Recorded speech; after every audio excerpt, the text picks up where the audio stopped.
What's up? Welcome back to the channel. It's been about a week since the last video, so I hope you guys have been keeping well. As promised, I think you guys already know what we will be making this week, so I don't think it needs any introduction. All I can say is that it's so good, it's making me crazy. So in this week's video, we'll be making bacon bits.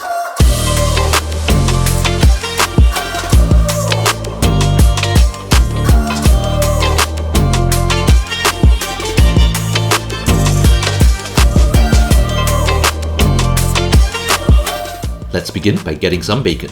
I got these from my friend Kevin, the guy who works at the supermarket obviously, not some famous actor.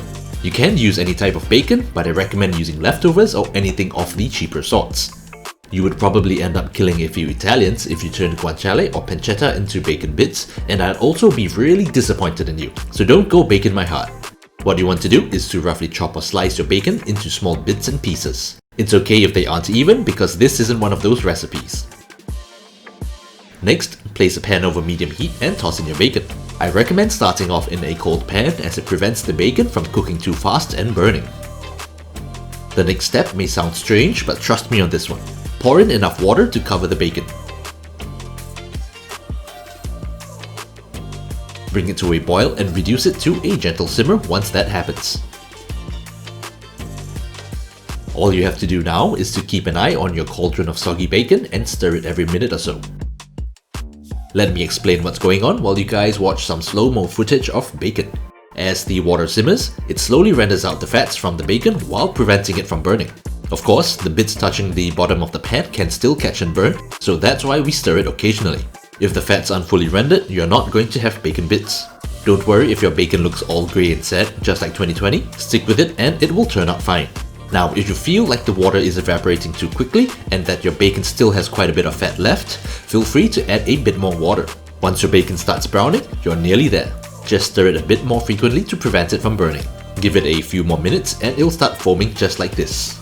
Eventually, it'll become a nice shade of brown, a bit like dark caramel, and begin to look and feel just like bacon bits. How do you know this? Because they will feel crispy when you stir it. At this point, turn off the heat and strain your bacon. Whatever liquid's left is essentially bacon fat, which has plenty of other uses. Some people prefer to strain it through some filter paper or cheesecloth to remove any sediment from the fat, but personally I really can't be bothered with such a small batch. Pour the fat into another container and place it in the fridge for future use. Next, pour out your drained bacon bits onto some paper towels to absorb any excess oil and to cool it down a little bit more. Finally, proceed to sprinkle it on your baked potatoes or whatever else you're using it for, and store the rest in your fridge or freezer in an airtight bag.